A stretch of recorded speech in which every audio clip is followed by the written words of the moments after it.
ભાઈ પુષ્પા ઝુકેગા નહીં. બોલ હું હતો કોઈ ખાવાનું તો વધ્યું નહીં. તાર શું કરીશું? પુષ્પાભાઈ ખાવા માટે પેલા સંડાસ બાથરૂમનો પત્ર વેકો પડશે. એટલે બાપ દાદા ના વેકાય પત્રો વેકાતો છે. એ તો એક જ પડી આજના ખાવા માટે. વેકી દો તાર. આજ તો પત્ર વેકીને કરી દેવું, પણ કાલનું શું કરશું આપણે? એ તું કે હું તમારે પેલા ચંપલ ફોડા પડી જાય ઓમ ઓમ એડીને એ વેકી જઈએ. ના વેકાય હું પહેરી ના વેકાય લે મારા બાપ દાદા નો. હું તો વેકી જ મારવાનું. અરે પણ હું પહેરી હા તાર વેકી મારજે. ખાવાનું કરવું પછી તાર.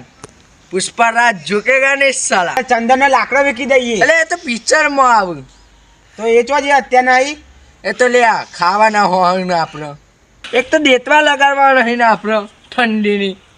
હા તો બીજું કોઈ નહીં. કાલથી આપણે કડિયા કોમે જતા રહીએ પુષ્પાભાઈ. પુષ્પરાજ ઝુકેગા નહીં તગારો નહીં પડેગા સાલા. અલ્યા ભાઈ મારો ખભો એક તો અમસમ પાવડો હોય ને પકડાય તો એ કોમ તો તમારાથી ના થાય. તો બીજું કોઈ નહીં. વાટકો લઈને ભીખ મોકજો રોડ ઉપર. અલ્યા તું મારા લેવરની પથારી ફેવડું લ્યા. તો તમારે લેવલે જવું, તમે આટલા બેઠા હોત. લેવર બેવરની વાત છોડ બીજી વાત કરતા. હવે કોઈ કરવું તો પડશે ને. આમાં ઘરવાળા કે રોટે અંગા જો ફળ કરું ભાઈ આપણે કોઈ કોન્ટેક્ટ કરવા પડશે. લેવો ફોન કરો તું તાર.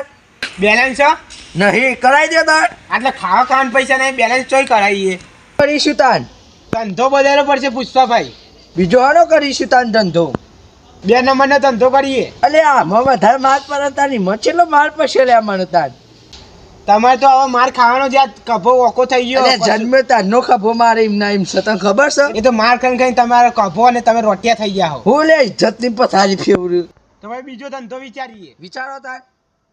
જોવા માટે ચેનલને સબસ્ક્રાઇબ કરો, લાઈક કરો અને કોમેન્ટ કરો.